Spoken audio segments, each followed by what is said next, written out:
자, 오늘 말씀은 축복의 길로 갑시다. 축복의 길로 갑시다. 아브라함이 75세에 하나님께 부름을 받습니다. 하나님 보고 불러달라고 한 게 아니에요. 하나님이 찾아오셨어요.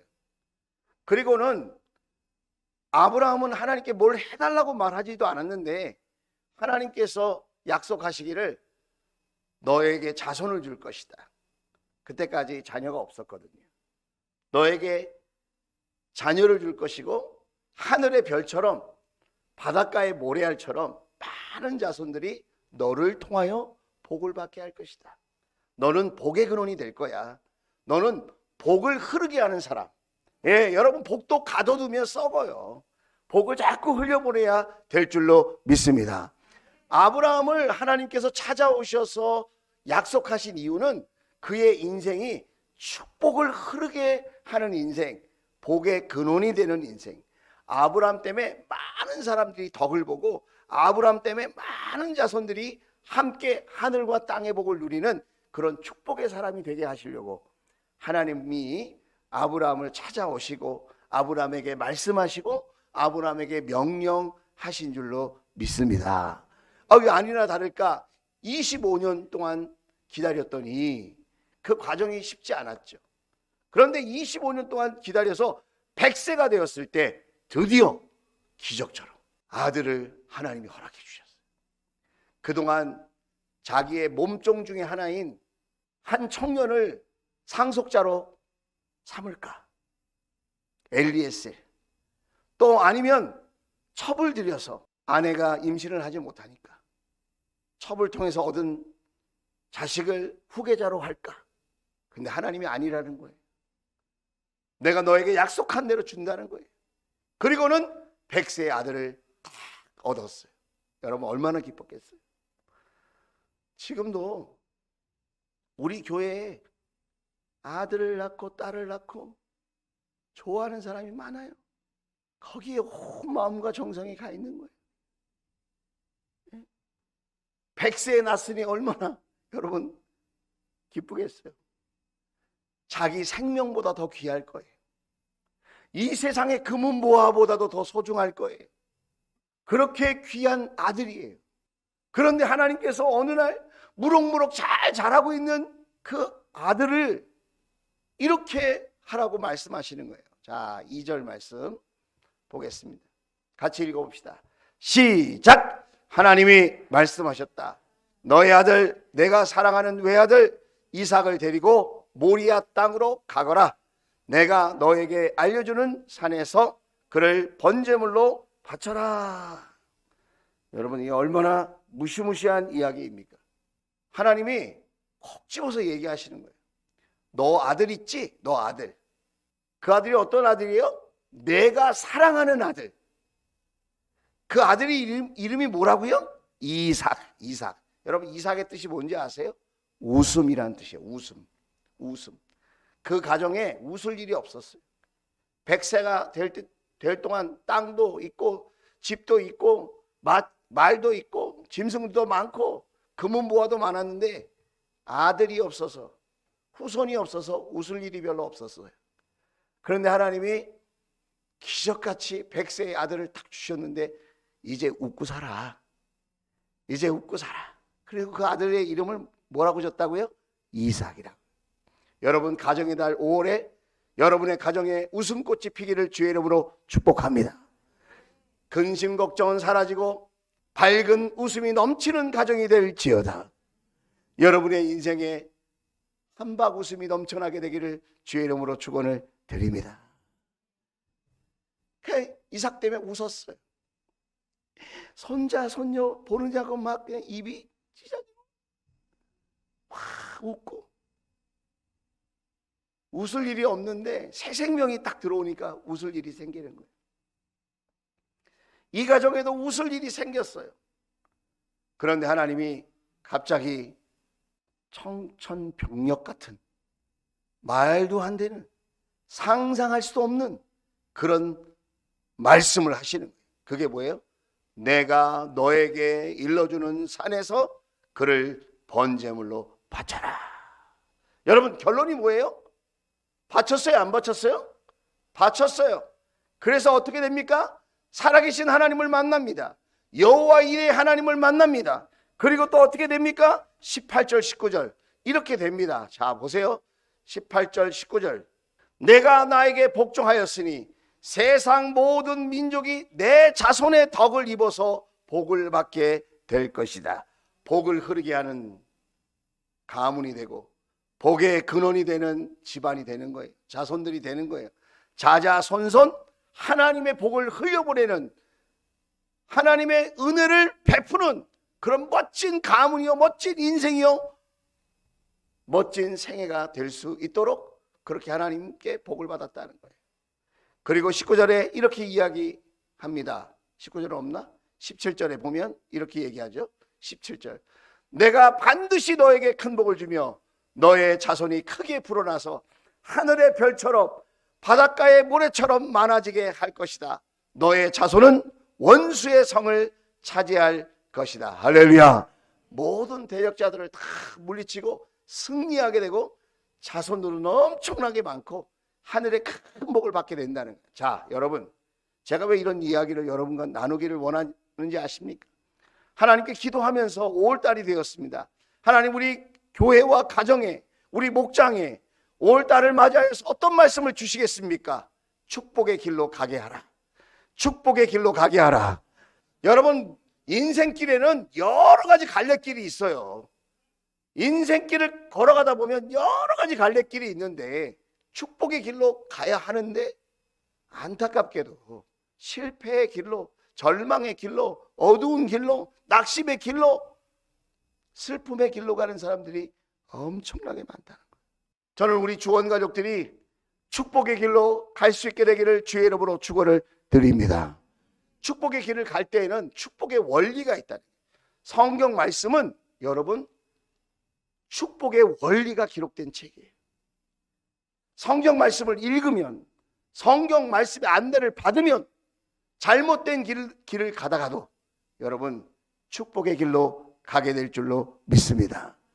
하나님과 동행하여 여러분 승리할 수 있기를 주의 이름으로 축원을 드립니다. 말씀의 안내를 잘 받아서 그 축복의 원리를 붙들고 축복의 길로 나아가는 저와 여러분 될 수 있기를 주의 이름으로 축원을 드립니다. 자, 그러면 축복의 원리 3가지만 간단하게 말하고 여러분 말씀을 마치려고 합니다. 첫째는 축복의 길로 가는 원리가 있는데 그 첫 번째 원리가 뭐냐? 하나님께 드리는 예배라는 거예요. 예배. 자, 오늘 2절 말씀 다시 볼게요. 하나님이 말씀하셨다. 너의 아들, 내가 사랑하는 외아들 이삭을 데리고 모리아 땅으로 가라. 여러분, 모리아 땅이 어떤 땅인 줄 아세요? 거기 솔로몬 성전이 세워지고 나중에 예루살렘 성전, 하나님을 예배하는 곳이 세워지는 땅이에요. 그 땅이 역대하 3장 1절입니다. 역대하 3장 1절에 보면 이렇게 써 있어요. 솔로몬은 예루살렘을 모리아 산에 주님의 성전을 짓기 시작하였다. 그것은 주님께서 그의 아버지 다윗에게 나타나셨던 곳이다. 본래 여부스 사람 오르난의 타작마당으로 쓰던 곳인데 다윗은 그것을 성전터로 잡아 놓았다. 할렐루야. 다시 2절로 돌아가서 보세요. 모리아 땅으로 가라 그래. 모리아 땅. 그러면서 하시는 말씀이 번제물로 바쳐라. 여러분, 번제물은 언제 바치는 거죠? 하나님께 제사 드릴 때 바치는 거예요. 하나님께 예배 드릴 때 드리는 제물이에요. 오늘 이삭을 바치라고 하는 이 말이 나중에 예수님을 십자가에 내어놓는 하나님의 아들 예수님을 십자가에 내어놓으시는 그 하나님의 모형의 모형이에요.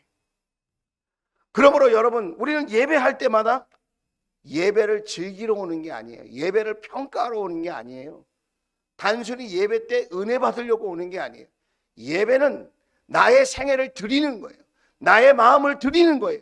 나의 인생을 드리는 거예요. 여러분, 예배를 시작할 때 첫 송 부르는 게 있죠. 두 손 들고 찬양합니다. 다시 오실 왕 여호와께 오직 주만이 나를 다스리네. 나 주님만을 섬기리. 헛된 마음 버리고 성령이여 내 영혼 충만하게 하소서. 주님 앞에 내 생명 드리리라. 할렐루야. 내 생명을 드리는 심정으로 하나님께서 저와 여러분을 구원하시려고, 저와 여러분을 죄를 용서하시고 하나님 자녀 삼으시고 저와 여러분을 예배자로 부르시기 위하여 하나밖에 없는 아들의 생명을 내어놓으셨던 것처럼, 우리도 그 은혜를 믿는다면 우리도 나의 생애를 드리는 심정으로, 나의 중심을 하나님께 드리는 마음으로, 나의 소중한 것들을 하나님께 내어놓는 그런 심정으로 여러분 온 마음과 온 정성을 다해 예배해야 될 줄로 믿습니다. 축복의 원리 첫 번째, 여러분 하나님께 예배하는 거예요. 온 마음과 정성을 다해. 여러분 어떤 순간에도, 어떤 환난에도, 어떤 시험에도, 어떤 괴로움에도 하나님께 예배 드리는 사람은 승리하게 될 줄로 믿습니다. 하나님 책임져 주실 줄로 믿습니다. 하나님 변화시켜 주실 줄로 믿습니다. 지혜를 주실 줄 믿습니다. 용기를 주실 줄 믿습니다. 깨닫게 해주실 줄로 믿습니다. 여러분 하나님께서 감당할 수 있는 은혜와 능력을 베풀어 주실 줄로 믿습니다. 왜 이삭을 바치라는 거예요? 왜 번제물로 드리라는 거예요? 하나님께 예배를 드리라는 거예요. 예배를 드리라. 우리는 아브라함의 믿음, 이삭의 믿음에만 초점을 맞춰요. 여러분 그것도 중요하지만 더 중요한 것, 그들이 믿음을 가지고 뭘 하기를 원했느냐? 하나님의 말씀대로 예배하기를 원했다. 여러분 예배에 온 마음을, 온 정성을, 삶의 우선순위를 드리는 저와 여러분 될 수 있기를 주의 이름으로 축원을 드립니다. 두 번째, 여러분 축복의 길로 가는 원리는 무엇이냐? 하나님께 묶이는 거예요. 묶이는 거. 자, 9절 말씀 보겠습니다. 9절 같이 읽겠습니다. 시작! 그들이 하나님이 말씀하신 그곳에 이르러 아브라함은 그곳에 제단을 쌓고 제단 위에 장작을 벌려 놓았다. 그런 다음에 제 자식 이삭을 묶어서 제단 장작 위에 올려 놓았다. 여러분 우리는 자꾸 이삭의 나이가 굉장히 어렸을 거라고 자꾸 생각을 해요. 그런데 고고학을 연구하고 이 말씀을 연구하는 학자들이 이때 이삭의 나이가 어리면 12살에서 15살, 나이가 많게 잡으면 25살에서 30살이에요. 그러면 100세의 아들을 낳았으니까 아브라함은 몇 살이에요? 115살 전후 또는 125살 전후예요. 지금 나무를 가지런하게 쌓아놓고 거기다가 번제물로 드리려고 단을 만들었어요. 그 위에다가 아들 이삭을 올려놨어요. 아버지가 힘으로 올려놨을까요? 나 싫어! 일로 와. 멱살 잡아가지고 강제로 아브라함이 올려놨을까요? 그게 아니에요. 이삭이 아버지의 말에 순종한 거예요. 8절에 보면 이렇게 질문합니다. 8절에 보면 그 이삭이 아버지에게 이렇게 말을 해요. 7절, 8절. 7절부터 읽어볼게요. 아버지, 그 불러요. 그러니까 아버지가 아들아 왜 그러냐? 이삭이 물어봅니다. 불과 장작은 여기에 있습니다만은, 이삭도 아는 거예요. 그동안 번제물을 처음 드리는 게 아니거든요. 아브라함이 그동안 예배를 열심히 드렸거든요. 제사를. 그래서 재물도 필요하고 불도 필요하고 장작도 필요하고 칼도 필요하고 필요한 줄 알아요. 그러니까 이삭이 물어보는 거예요. 불과 장작은 여기에 있습니다만은 번제로 바칠 어린 양은 어디에 있습니까? 아버지가 뭐라고 얘기해야 될까요? 야, 하나님이 너를 죽여서 번제물로 바치래. 어떻게 그렇게 얘기하겠어요? 그 아들이 어떤 아들인데. 오늘 8절에 보면 아브라함이 이렇게 대답합니다. 얘야, 번제로 바칠 어린 양은 하나님이 손수 마련하여 주실 것이다. 할렐루야. 믿음으로 고백하는 거예요. 지금 아브라함은 하나님이 그렇게 말씀하셨어. 너를 번제물로 드리라고 말씀하셨지만, 그렇게 말씀하셨을 때는 하나님의 마음이 있을 거야. 하나님의 계획이 있을 거야. 하나님의 뜻이 있을 거야. 우리는 자꾸 사실로만 뭔가를 판단하려고 하는 실수를 저지를 때가 있어요.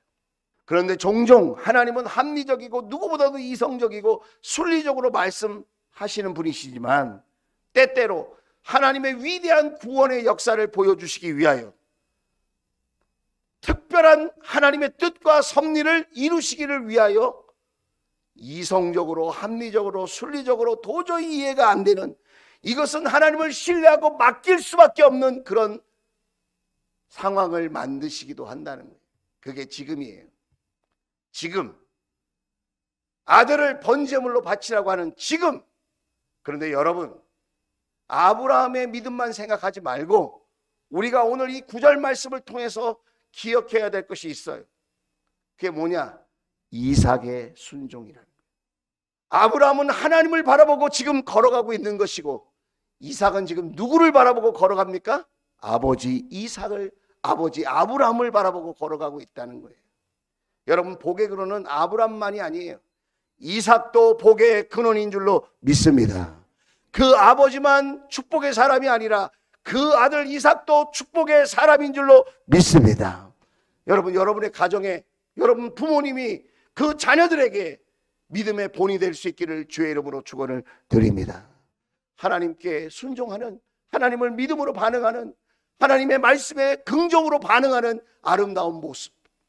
세상은 아니라고 하고, 세상은 손가락질하고, 세상은 왜 그러냐고 질문을 던질 때 우리 부모님은 교회 가서 예배를 드리시고, 목장에서 아름답게 섬기시고, 자신을 위해서 물질을, 시간을, 재능을 사용할 뿐만 아니라 또 다른 이웃들과 영혼을 구원하기 위해서 자신의 물질과 시간과 재능을 사용하시는 우리 부모님.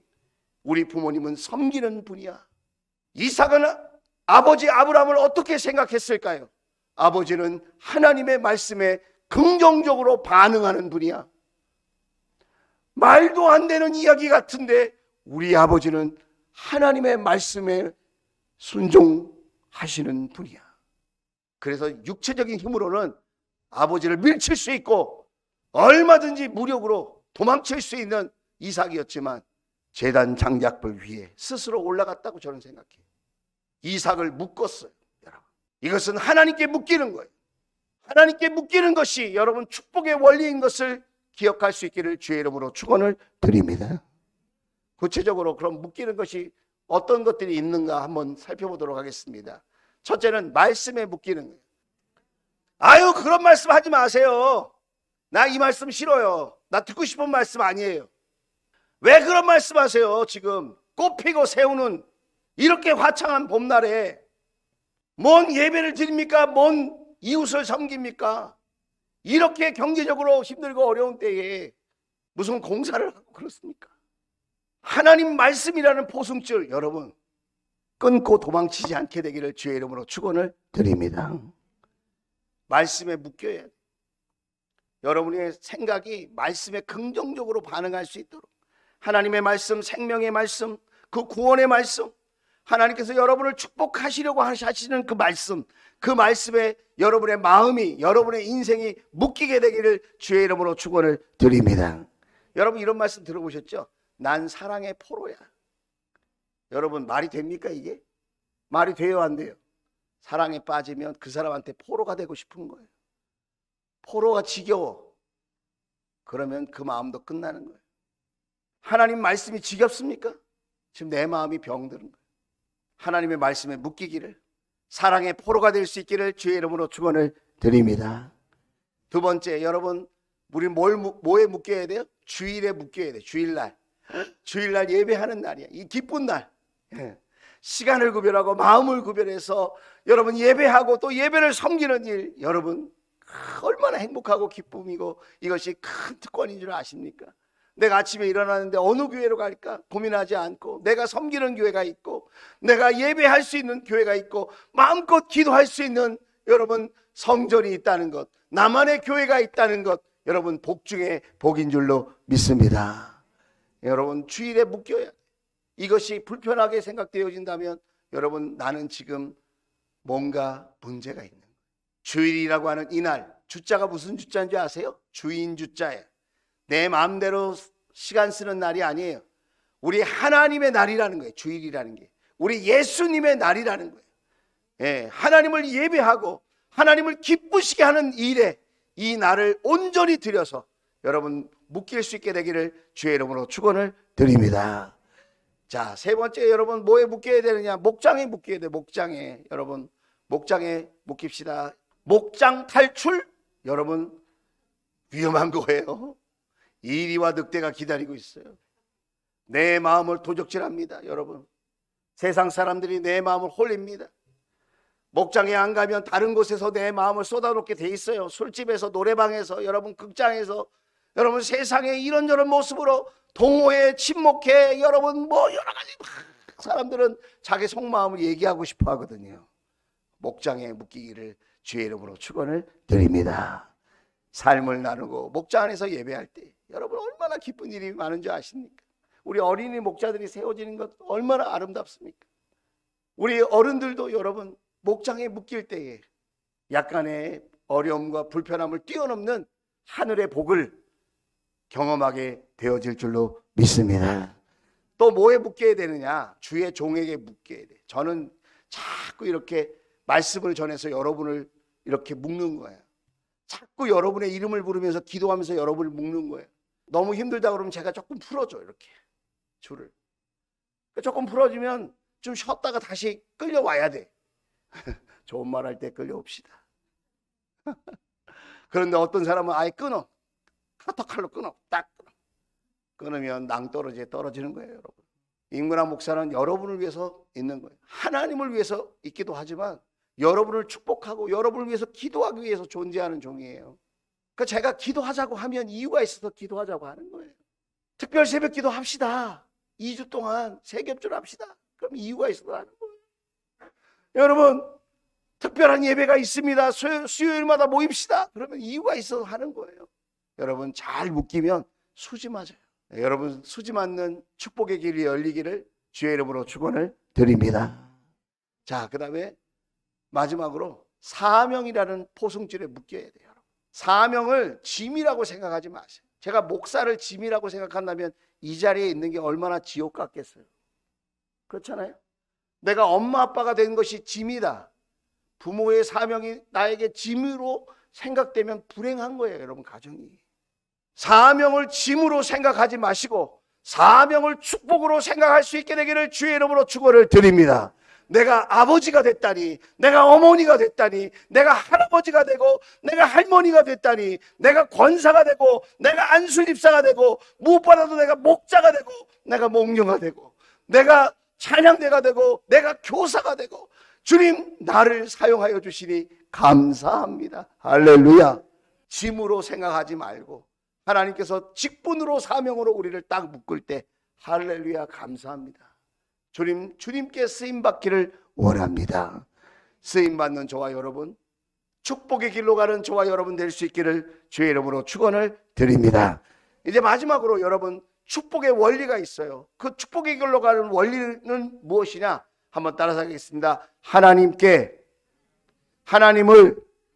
감동시키는 신앙. 여러분, 아브라함이 지금 어떻게 하는 거예요? 자기 생명보다 귀한 아들을 드리는 거예요. 그죠? 자기가 차라리 죽는 게 낫지 어떻게 아들을 드립니까? 그런데 여러분, 히브리서 11장에 보면 아브라함은 이렇게 반응해요. 자, 그 아내 사라는 수태할 수 없는 몸이었는데 임신한 능력을 얻었습니다. 그가 약속하신 분을 신실하신 분으로 생각했기 때문입니다. 그 다음 17절, 아브라함은 시험을 받을 때에 믿음으로 이삭을 바쳤습니다. 믿음으로. 여러분, 이 아브라함은 어떤 믿음을 하나님께 드렸어요? 순종하는 믿음. 하나님이 말씀하실 때 그 말씀을 긍정적으로 반응해서 그 하나님을 따라가는 그 믿음, 그 순종의 믿음으로 이삭을 바쳤다는 거예요. 더구나 약속을 받은 그가 그의 외아들을 기꺼이 바치려 했던 것입니다. 바쳤어요. 그래서 하나님이 감동받았어요. 오늘 성경에도 보면 이렇게 이야기해요. 22장 12절에 보니까 이렇게 말을 합니다. 천사를 통해서 말씀하시기를, 천사가 말하였다. 그 아이에게 손을 대지 말아라. 그 아이에게 아무 일도 하지 말아라. 내가 너의 아들. 빨간 글씨 읽어봅시다. 시작. 너의 외아들까지도 나에게 아끼지 아니하니 내가 하나님 두려워하는 줄을 내가 이제 알았다. 할렐루야. 옛날 개역개정에는 내가 이제야 하나님을 경외하는 줄을, 하나님을 진짜로 믿는 줄을, 하나님을 하나님으로 신뢰하는 줄을 내가 이제야 알았다는 거예요. 자, 여기서 한 가지. 왜 하나님은 줬다 뺏는 겁니까? 왜 이런 시험을 하시는 겁니까? 왜 이런 테스트를 하는 거죠? 여러분, 여기엔 이유가 있다는 거예요. 신명기 말씀입니다. 신명기 말씀 5장 9절 10절을 읽겠습니다. 자, 잘 읽어보세요. 여기 축복의 원리가 담겨져 있어요. 시작. 너희는 그것들에게 절하거나 그것들을 섬기지 못한다. 나 주 너희의 하나님은 질투하는 하나님이다. 나를 미워하는 사람에게는 그 죄값으로 본인뿐만 아니라 3, 4대 자손에게까지 벌을 내린다. 3, 4대 꼭 기억하세요. 자, 10절 큰 소리로 시작. 그러나 나를 사랑하고 나의 계명을 지키는 사람에게는 수천 대 자손에 이르기까지 한결같은 사랑을 베푼다. 할렐루야. 여러분, 우리는 웃을 일 때문에 웃음을 주신 분을 잃어버려요. 다시 말씀드려볼까요? 우리는 축복 때문에 축복을 베푸신 분을 잊어버려요. 다시 말씀드릴까요? 우리는 물질을 구해, 사업을 구해요, 장사를 구해요, 건강을 구해요, 지식을 구해요, 권력을 구해요, 합격을 구해. 그래놓고서는 하나님을 잃어버리는 거예요. 축복을 받아서 축복해 주신 분을 잃어버려요. 부모에게 유산을 받고는 유산을 주신 그 부모를 잃어버려요. 그런 사람을 뭐라고 그러죠? 유산을 받고 부모를 잊어버리는 사람. 여러분 아시죠? 우리가 그런 식으로 신앙생활 할까봐, 그런 식으로 아브라함이 타락하고 변질될까봐 하나님이 지금 막아주시는 거예요. 왜? 수천 대 자손에게 한결같은 사랑을 베푸시는, 그 사랑을 주시고 축복해 주시는 하나님을 잃어버리지 않게 하시려고. 여러분, 혹시 여러분이 지금 웃고 있는 그 일 때문에 웃음을 주신 하나님과 멀어지고 있지는 않습니까? 여러분, 혹시 축복을 구하고 물질을 구하느냐고 하나님을 잃어버리고 있지는 않습니까? 하나님과 멀어지고 있지는 않습니까? 하나님은 아브라함을 축복을 흐르게 하는 사람, 복의 근원으로 부르셨기 때문에 너는 이상만 바라보고 살면 안 돼. 너에게는 더 큰 사명이 있어. 너에게는 더 큰 계획이 있어. 너에게는 더 큰 축복이 있어. 너만 복받고 끝나는 그런 복이 아니라 자자손손 만대에 이르기까지 받는 복이야. 할렐루야. 여러분 자식만 보고 끝나겠습니까? 자자손손 한결같은 하나님의 복을 받는 축복의 가문이 될 수 있기를 주의 이름으로 축원을 드립니다. 그런 복을 받을지어다. 그런 복을 받을지어다. 웃는 것 때문에, 웃음을 주신 하나님을 잃어버리면 안 돼요. 지금 받은 복 때문에 복을 한결같이 오랫동안 주실 수 있는 그 하나님을 놓치면 안 돼요. 사랑하는 주원가족 여러분, 축복의 길로 갑시다. 축복의 길로 갈 수 있게 되기를 주의 이름으로 축원을 드립니다. 하나님의 말씀에 묶이고, 여러분 주인에 묶이고, 목장에 묶이고, 여러분 사명에 묶일 때 여러분 기적의 길이 열릴 줄로 믿습니다. 그런 축복의 길로 나아가는 저와 여러분 될 수 있기를 주의 이름으로 축원을 드립니다. 기도하겠습니다.